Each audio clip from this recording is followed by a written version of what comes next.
Good afternoon. This week's Parsha is Parshat BeShalach, singular events or larger process. As many of you know how I roll, you've heard me say often, it's not an event, it's a process. Graduation is not an event, it's part of a process. A simcha, bar mitzvah, whatever, is not an event, it's part of a process. I often explain that the power of individual experiences or events are revealed in terms of their true meaning and intent as being part, indeed, of a larger process. We too often focus on the event, be it a celebration or a milestone such as a graduation, but the reality is that the impact of these occurrences are never totally revealed except within the context of all that comes before and all that follows after. For example, while many may see a graduation as the end of something, it is much more of a transition with what had come previously as a preparation for what follows. You are ready to graduate, to move on to the next step, and it is gradual as a process. That is, the graduation is a step along the way, not a complete entity unto itself. Note the very term, as in we move gradually from step to step. So it is with important inflection points as we have observed in these discussions, and now we have another one in our Parsha, BeShalach. As we consider this very important step along the way, the one step that we focus on so much in our observance of Pesach, we will continue to look at the many nuanced meanings of the words used and the actions taken as we understand or do not understand them in terms of looking both behind and underneath the words as Aviva Zornberg, biblical scholar and English professor, would have us do, in order that we may discern the meaning of all that is represented by the mere words used. We begin this Parsha in the middle of chapter 13, Parak Yud Gimel of Shemot, and it says, "Vayihi b'shalach paro et ha'am v'lo nicham Elokim derech arech plishtim ki karovhu ki amar Hashem Elokim pen yinachem ha'am b'rotam yachama v'shavu Mitzrayim." Pharaoh sent the people out. God did not lead them through the Philistines, through that area, because it was close. V'lo nacham, he did not take them or make them comfortable or whatever. And that sheresh again, nun chet mem, will be used twice. For God said, the people may have pen yinachem ha'am. Maybe they will be, as we've discussed with this particular word, comforted or discomforted with what they see. They will see milchama v'shavu Mitzrayim, and they will move back to Egypt.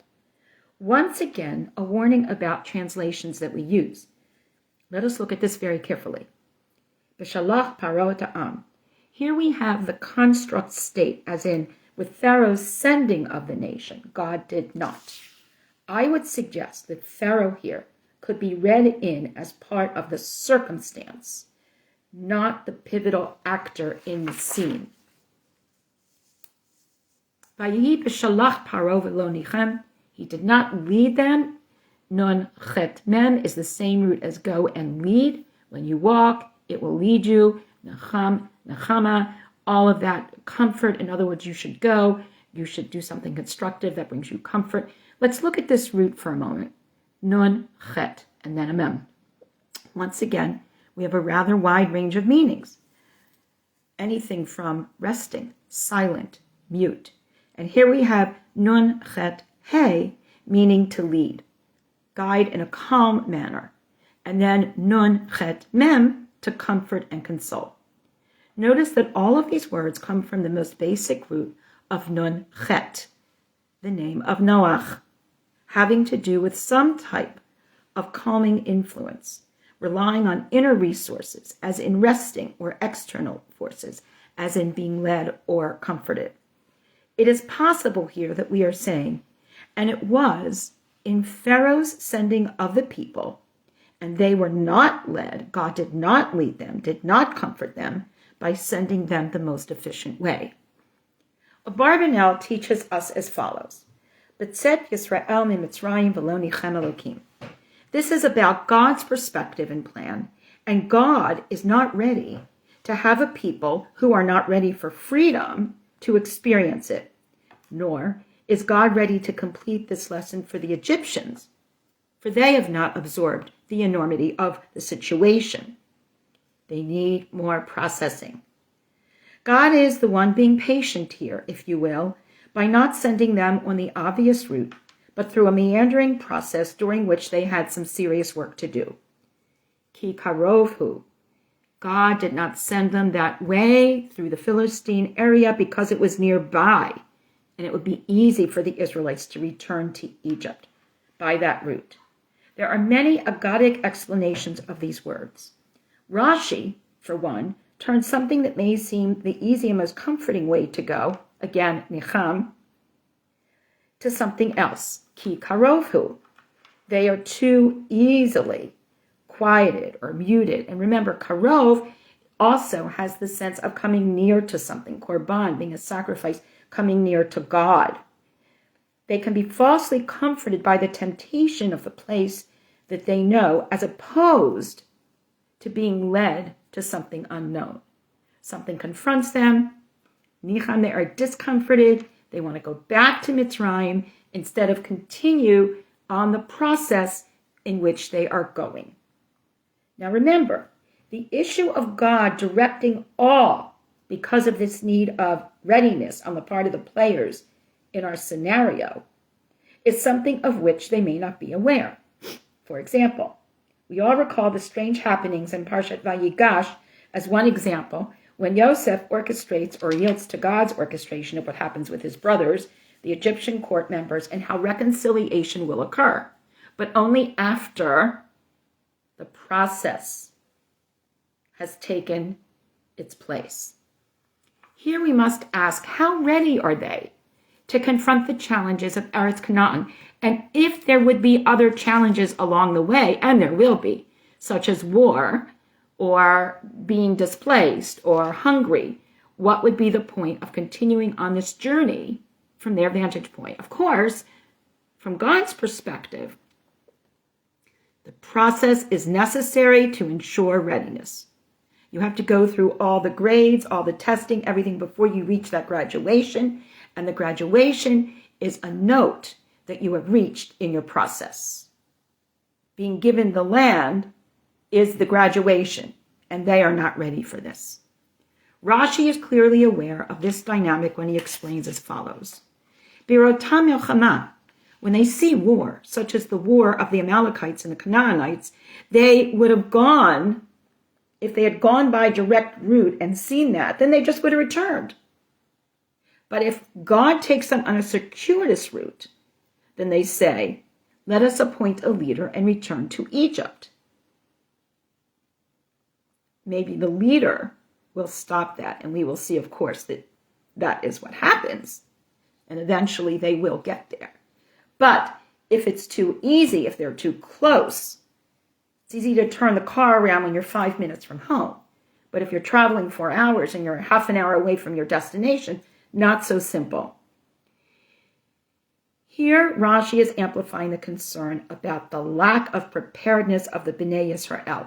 Ken inachem. And the way he takes that is, Yachshavu machshava al sheyatzu ve'yitnu lev lashuv. They will have second thoughts about leaving Egypt, therefore they will be discomforted, and they will set their hearts on returning. So, God led the people via the desert toward the Sea of Reeds. Derech Hamidbar Yam Suf. They were armed when they went up from Egypt. Vayisef, he led them around Sivuv. It wasn't the direct route. Here we have the opposite sense, that of being unsure without clear direction. Yisuf, going around and around in circles, surrounding, being surrounded.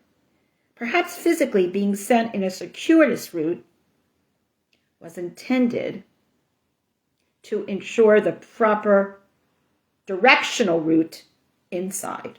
In other words, to have a clearer sense of the spiritual path and its entirety that they were to take.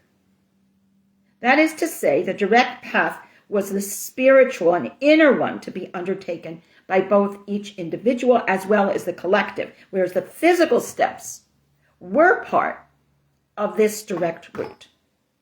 So notwithstanding all the jokes, why were they in the desert for 40 years? Because men were leading them and they didn't stop and ask for directions and all that. The physical sibuvim, the circuitous directions in which they went, was critical as preparation. You can't graduate from 12th grade at the end of 3rd grade. Here we have a sense of the meaning that Rashi attaches to the first verse of our Parsha when he suggests, when you will walk, it will lead you. Tinache. Again, lead you. Nun. Chet. Hey. In other words, just go and you will learn that you are moving in the right direction. You will learn that this is the way that you are supposed to go if you have faith and you understand the lesson. The Chumashim, when they left Egypt, they were armed. Now, at first glance, this doesn't make much sense. If they were slaves and they were escaping and all that, how did they collect armaments? So here, the circuitous route has another purpose. Because God led them by the circuitous desert route, this was cause for them to go up from Egypt, prepared for various eventualities, and taking arms, acquiring arms, becoming chamushim, becoming strong, becoming armed, becoming well defended. If they had been led only by ways of inhabited places, they would have not assumed that they would have needed to be equipped. While there wasn't a Wawa or a Hilton hotel chain, if you're in an inhabited area, food needs are more readily available. If you're going through the desert in these deserted areas in the desert, then you're not going to have as much readily available supplies. You needed to be armed because when they set out into the desert, they had to be equipped with all supplies that they would need. Also, I would suggest they would learn the skill sets that they would need for themselves to protect and provide for their families and each other.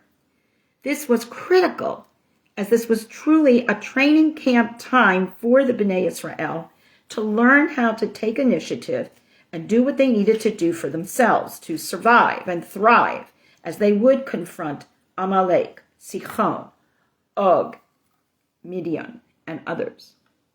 So Onkelos translates chamushim, being armed, as mizarzim, being intentional, zrizim, to be very intentional about being prepared. And that's the way that they were armed. We must note that this word, zariz, means to be quick, alert, focused, intentional, and has the meaning of being totally dedicated to the task at hand. So perhaps as Onkelos adds this dimension to our discussion, we are being exposed to another interesting insight here.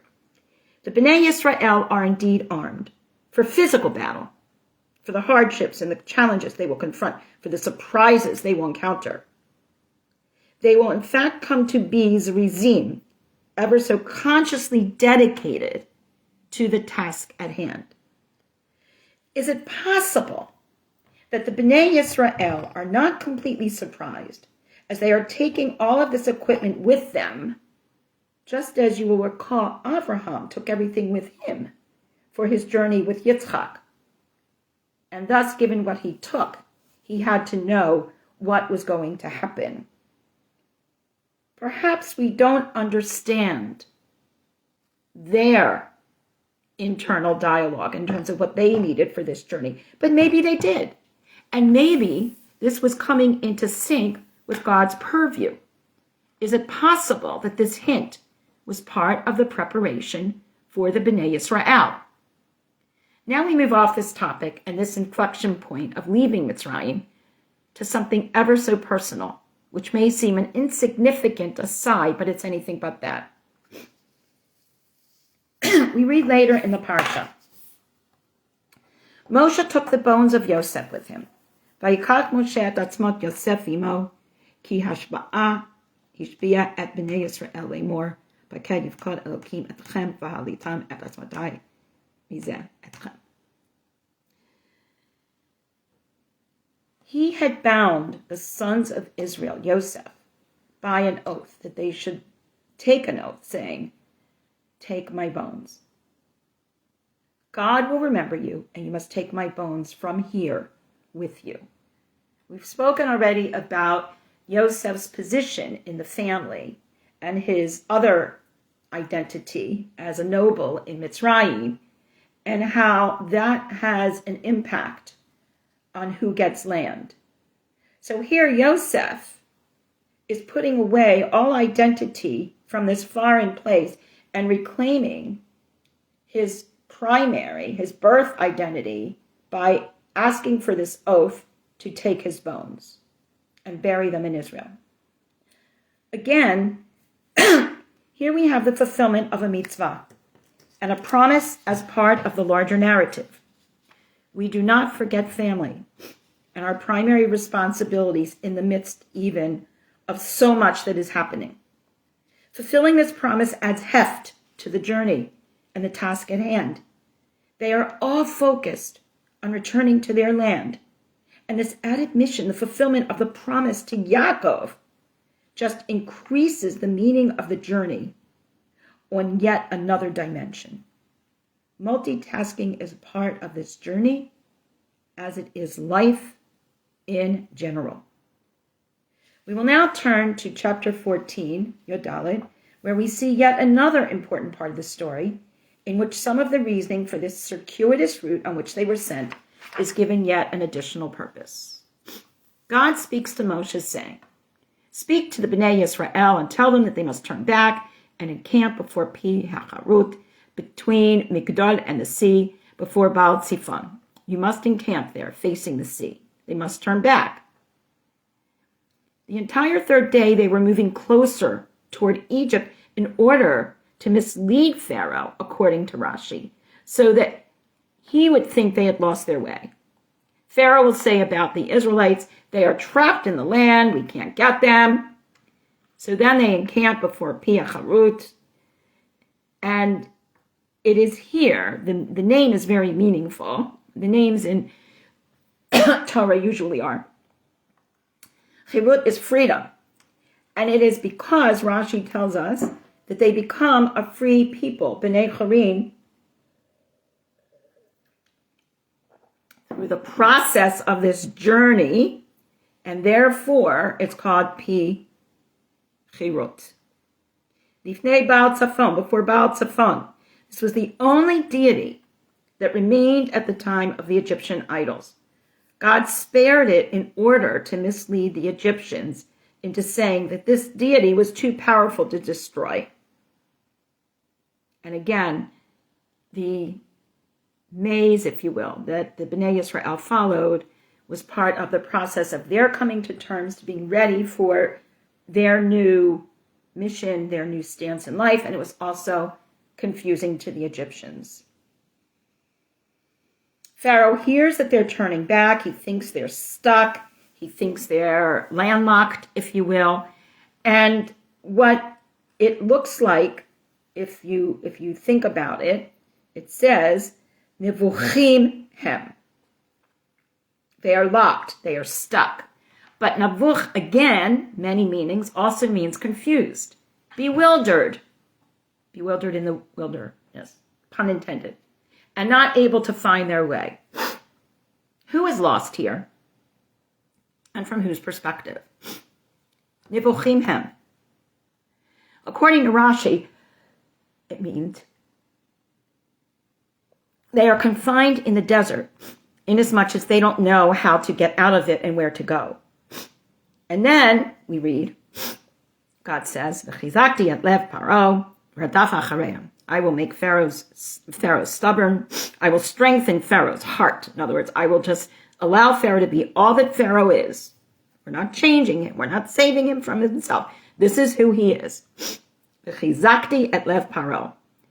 So when, again, translations, if you look at it, I will make Pharaoh stubborn. It's not what it says. It says, I am strengthening Pharaoh's heart. In other words, I'm allowing Pharaoh to be who Pharaoh is. And he will pursue them. V'akbada b'paro. I will be glorified through Pharaoh. So Pharaoh, unwillingly, will validate God and God's position in history for all. And as we will read next week in Parshat Yitro, remember this, when Yitro says, I've heard all that happened. The Akbada Paro, I will then be glorified by Paro, says God. When the Holy One, blessed be God, takes revenge on the wicked, God's name is exalted and honored. God says, I will exercise judgment. I will be exalted. I will be sanctified.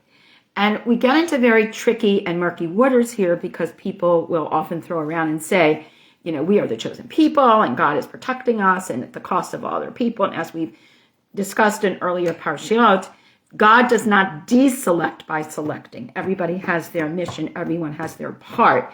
And honestly, we need to learn to stay in our lane. So when God says God will be glorified by X, we don't take on the X for our own glory. We have to be very, very careful about that. The leader abused his power. Pharaoh abused his power. So as we teach Pharaoh, as God teaches Pharaoh, it teaches all. And then we read, Vayasuchen. And they did this. This is exactly what happened. This is written to tell us that the people listened to Moshe and did not say, how can we approach our pursuers? We have to get away. Rather, we have to rely on the words of Moshe. And also the Egyptians acted as they acted, and the B'nai Yisrael acted as they did. Vayasuchen. Everyone pretty much did what they were supposed to, and this is God being glorified through history, through everybody taking their part, not owning all of history. There's a difference.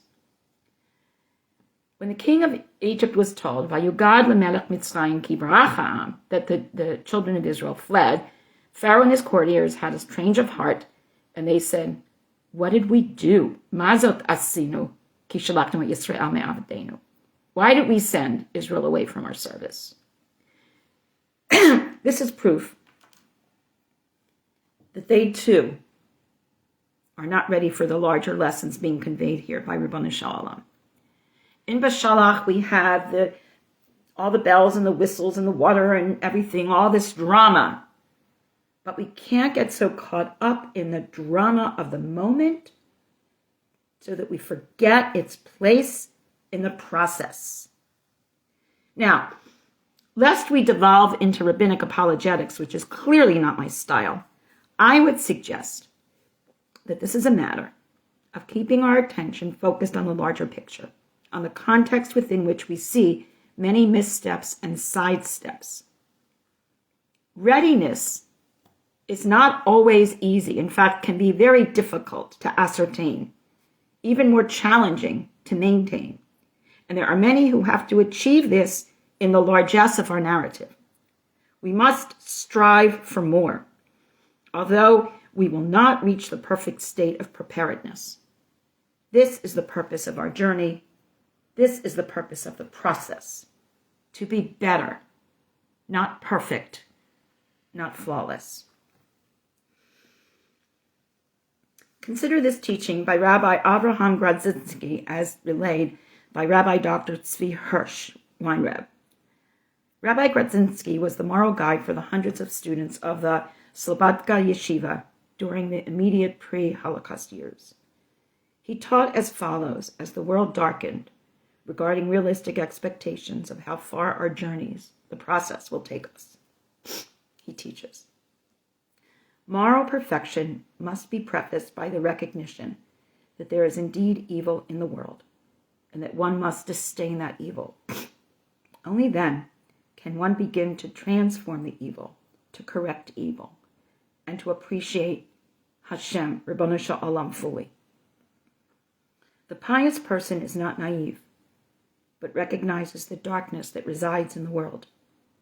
Without that recognition, we cannot achieve the status of our forefathers, who knew evil and combated it, each in their own way, moving along on their own trajectory, their own process of growth. And here we leave the discussion for this week with the understanding that in trying to take the direct path towards inner growth and readiness, we cannot focus and be misled to amplify singular events and expect complete eradication of all that is not indicative of that readiness, as we will see many complaints and backward sliding in the coming Parshiot after this event. However, the event is still only part of the process, as is the continued need to grow and improve, engaging in the process that is continual and never-ending. That is the nature of human beings, human history, and the path that we follow. Focus on the process. Shabbat Shalom to all.